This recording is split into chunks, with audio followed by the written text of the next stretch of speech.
ধর্মপ্রাণ প্রিয় উপাসক উপাসিকা বিন্দু, ধর্মটা কি এটি আমাদেরকে প্রথমে জানতে হবে।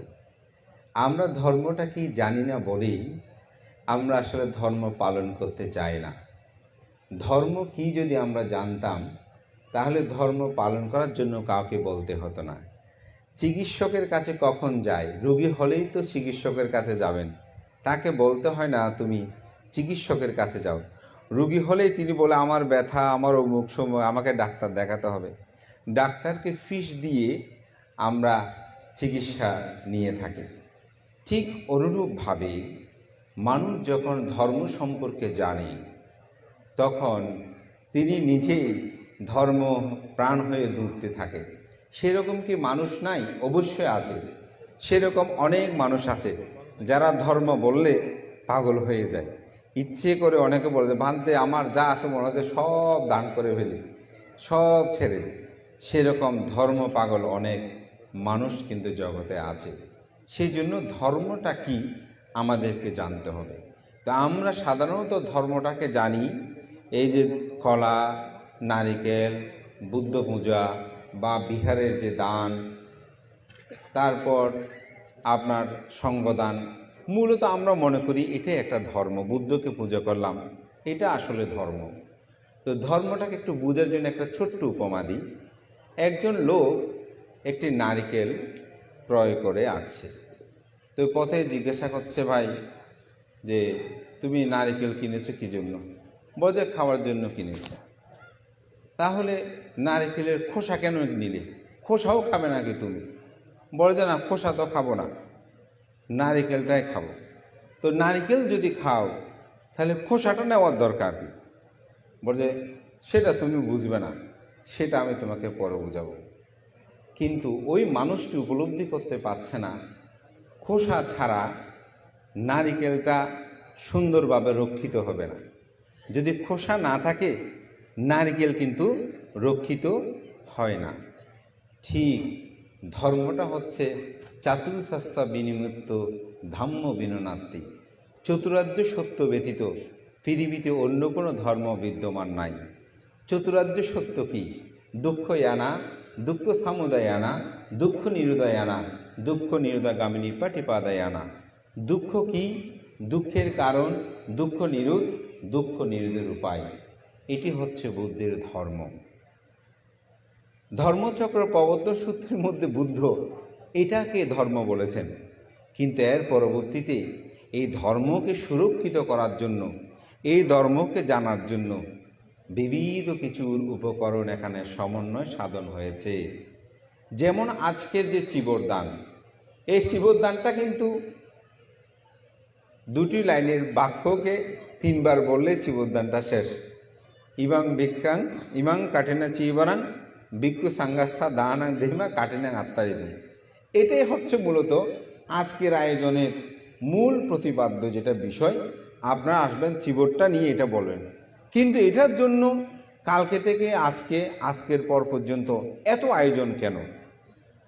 ওই ধর্মটাকে সুচারুরূপে বদ্ধ করে রাখার জন্য খোসা সদৃশ্যভাবে অন্যান্য সব কিছুকে যুক্ত করা হয়। কিন্তু কোনো মানুষ যদি মনে করে যে না, খোসার প্রয়োজন নাই, তাহলে কিন্তু তিনি ভুল করবেন। কারণ মূল নারিকেলটাকে সুরক্ষিত রাখতে হলে খোসারও কিন্তু সেই প্রয়োজন রয়েছে। যার কারণে বুদ্ধ ধর্ম দর্শন যদি আমরা বুঝি, প্রথমে ধর্ম সেটাকে বুঝতে হবে। সুতরাং ধর্মটা কি? আমি বলেছি চারটি সত্যের কথা। পৃথিবীতে এই চারটি সত্য মানুষকে প্রথমে জানতে হবে। জানার জন্য দুটি জ্ঞান, একটি হচ্ছে অনুভেদ জ্ঞান, আরেকটি হচ্ছে প্রতিভেদ জ্ঞান। আমি যেটা বলবো, আপনারা যেটা শুনবেন, এটা হচ্ছে অনুভেদ জ্ঞান। সে অনুভেদ জ্ঞান কি? দুঃখ। জগতে দুঃখ আছে। কিসের দুঃখ?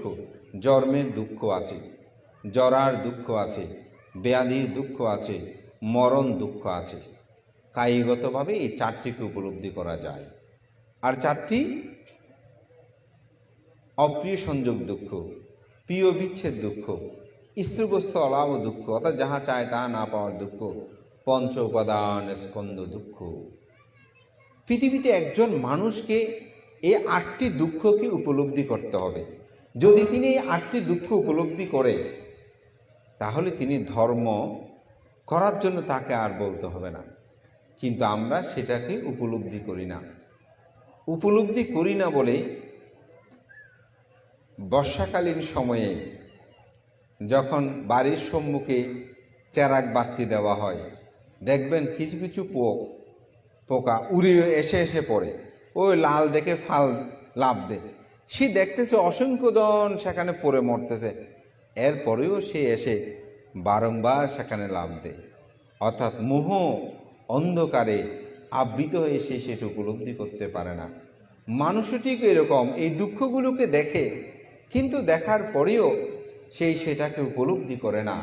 উপলব্ধি করে না বলেই বারবার এই ভবচক্রের মধ্যে প্রতিনিয়ত অবিদ্যা অন্ধকারচ্ছন্নতায় সে প্রতিনিয়ত ঘুরছে। এই দুঃখের একটি কারণ আছে, কারণটা হচ্ছে অবিদ্যা বা দ্বাদশ আয়তন যেটাকে বলছে।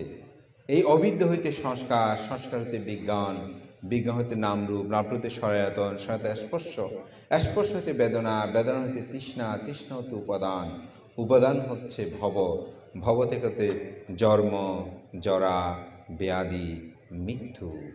এই যে এখানে আমরা ঘুরছি, তাহলে কিসের কারণে? অবিদ্যার কারণে। তো মানব জীবনটা কেমন? খুব সুখের মনে হয়। সুখ দুঃখ দুটার সংমিশ্রণ আছে, তবে যদি গভীরভাবে উপলব্ধি করি তাহলে দেখা যাবে এখানে দুঃখের পরিমাণটা সবচেয়ে বেশি। এই জন্য এই অবিদ্যা আমাদেরকে জন্ম দেয়। তো অবিদ্যা নিরোধ হলে, যেটা তৃতীয় সত্য, দুঃখটাও নিরোধ হবে। অবিদ্যা যদি নিরোধ হয়, দুঃখ নিরোধ। তো দুঃখ নিরোধের উপায় কি? দুঃখ নিরোধের উপায় হচ্ছে আর্য আট্টাঙ্গিক ও মাঘ্য সাত্থানাং বিশুদ্ধিয়া। সত্যদের বিশুদ্ধির জন্য একমাত্র পথ হচ্ছে আর্য অষ্টাঙ্গিক মার্গ, যেটি সম্যক দৃষ্টি, সম্যক সংকল্প, সম্যক বাক্য, সম্যক কর্মান্তর, সম্যক আজীব, সম্যক ব্যায়াম, সম্যক স্মৃতি, সম্যক সমাধি, যেটাকে সংক্ষেপে বলা হচ্ছে শীল, সমাধি, প্রজ্ঞা। একজন মানুষের জীবনে যদি এই তিনটি এই আর্যাষ্টাঙ্গিক মার্গপথ অনুশীলন করে, তবেই তিনি দুঃখ থেকে মুক্তি লাভ করতে পারবেন। কোন দুঃখ? জন্ম দুঃখ, জরার দুঃখ, ব্যাধির দুঃখ, মরণ দুঃখ, অপ্রিয় সংযোগ দুঃখ, প্রিয় বিচ্ছেদ দুঃখ, স্ত্রীবস্তলাভ দুঃখ, পঞ্চপাদান স্কন্ধ দুঃখ। আসলে বুদ্ধের ধর্মটা হচ্ছে এটা।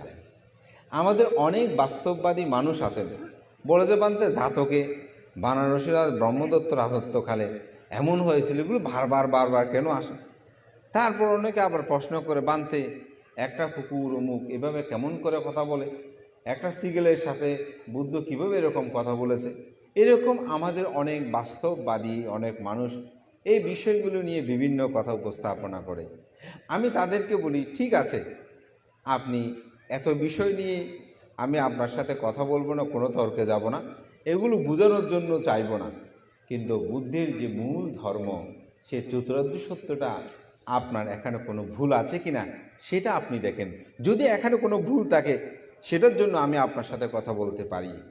তবে বুদ্ধের কোনো কথাই ভুল নয়। ত্রিপিটক শাস্ত্রের অনেকগুলো বিষয় আমাদের কাছে এখন অনেক নব্য পণ্ডিত, আমরা যেটা দেখি ফেসবুকে বিভিন্ন জায়গায় লিখছে যে ত্রিপিটকের একটু বিভিন্ন কিছু এখানে সংযোগ হয়েছে, অমুক হয়েছে, সম্মুখ হয়েছে, এগুলো একটু সংশোধন পরিবর্তন করা দরকার, এরকম বলে অনেকে এখন দাবি করছে নিজেদের সুবিধার জন্য। কিন্তু আমি যতটুকু উপলব্ধি করি, আমার জ্ঞান দিয়ে আমি যতটুকু ত্রিপিটক শাস্ত্র অধ্যয়ন করেছি, আমি দেখেছি আমাদের বুঝার মধ্যে দূরত্ব আছে, কিন্তু সেটা সত্য মিথ্যা সেটা জানার মতন জ্ঞানের গভীরতা আমাদের মধ্যে নেই বলে। কীরকম? একটি গর্তের মধ্যে একটা খুব মূল্যবান জিনিস দেওয়া হয়েছে, তো বলছে যে জিনিসটা তুলে নাও। তো সবাই হাত দিচ্ছে, তো হাত দিয়ে দিয়ে বলছে গর্তটা অনেক গভীর, সেজন্য নেওয়া যাচ্ছে না। সবাই শুধু বলছে কি গর্তটা অনেক গভীর। সর্বশেষে একজন লোক হাতটা দিয়ে সেটা বের করলো, সে বলছে না গর্তটা গভীর নয়। কারা গর্তটা গভীর বলেছে? যার হাতটা ছিল বেঁটে। সে নিজে বলতেছে না আমার হাতটা বেঁটে, সেটা বলতেছে না। সে বলছে গর্তটাই গভীর, অপরকে সে দায়ী করছে, কিন্তু তার হাতের যে গভীরতা নাই সেটা কিন্তু সে বলছে না। দেখবেন হাত যখন দিয়ে বলছে না গর্তটা অনেক গভীর, নিচ্ছে পাচ্ছি না, কিন্তু আমার হাতটা যে ছোট সেটা কিন্তু সেই বলছে না। বুদ্ধের ত্রিপিটক শাস্ত্র যে বিষয়, এটা আমার বুঝার উপলব্ধি জ্ঞান যে কম, সেটা আমরা বলছি না, বরঞ্চ বলছি এটা পরিবর্তনের দরকার। এটাই হচ্ছে আমাদের মূর্খতা। একটু উদাহরণ বলি। আজকে যেহেতু দান উত্তম শুভ কঠিন শিবর দান, বৌদ্ধ সাহিত্যে একটি কথা আছে ত্রিপিটকে, ভগবান তথাগত বুদ্ধত্ব লাভের জন্য সাগরের যত পরিমাণ পানি আছে, বুদ্ধ বলতেন তার চেয়ে বেশি আমি রক্তদান করেছি। আকাশে যত তারা আছে তার চেয়ে বেশি আমি চক্ষু দান করেছি। যত পর্বত টিলা আছে তার চেয়ে বেশি আমি মস্তক দান করেছি। পৃথিবীতে যত মাটি আছে তার চেয়েও বেশি আমি মাংস দান করেছি। আচ্ছা, আজ থেকে 100 বছর আগের মানুষ এই কথাটা কতটুকু বুঝতে পেরেছিল? তারা কি 100 বছর আগে তো একজনের রক্ত আরেকজনকে দেওয়া যেত না, তাহলে বুদ্ধির যে রক্তদান, তাহলে 100 বছরের আগের মানুষ কথাটাকে সচক্ষে দেখতে পারেনি। 100 বছর আগে তো একজনের চোখ আরেকজনকে দেওয়া যেত না, জাতকে এরকম চক্ষুদানের কিন্তু অনেক কাহিনী আছে।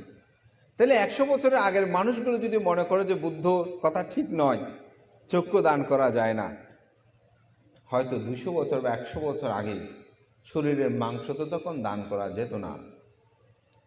সেই মানুষগুলো যদি বলে যে না এরকম এটা সম্ভব নয়, এখন তো একজনের মাংস কেটে আরেকজনকে লাগিয়ে দেওয়া যায়, 100 বছর বা 200 বছর আগে সেটা তো ছিল না, তাহলে তখনকার মানুষ যদি মনে করে যে বুদ্ধের কথাটা ঠিক নয়, তাহলে তারা কি ভুল করেছিল নাকি শুদ্ধ করেছিল, সেটা তো আমরাই এখন বলতে পারি। এখন একটা বাকি আছে, সেটা হচ্ছে মস্তক দানটা হয়তো আমরা এখনো দেখছি না, তবে আমি বলি ইট ইজ কামিং থ্রু, এই সত্যটাও আসছে। ইতিমধ্যে বছর 3 আগে দেখলাম একটা ইন্দুরের মাথা কেটে আর একটা ইন্দুরের শরীরে লাগিয়ে দিয়েছে, এবং অনেকেই এটা বলছে হয়তো মানুষের যদি প্যারালাইজ যারা হয় তাদের মাথাটা কেটে অন্যজনে লাগিয়ে দেবে, এই ধরনের গবেষণার চর্চাও এখন চলছে। আমি বলছি এটাই যে বুদ্ধির ধর্মটাকে যদি আমরা গভীরভাবে উপলব্ধি করতে চাই, তার জন্য গর্তটা গভীর সেটা না বলে আমার হাতটা বেঁটে ছোট সেটাই আমাদের বড়, অর্থাৎ আমার জ্ঞান চর্চাটার প্রসারতা নাই, সেটাই আমাদেরকে ভাবতে হবে। বুদ্ধির শিক্ষাই হচ্ছে সেটা।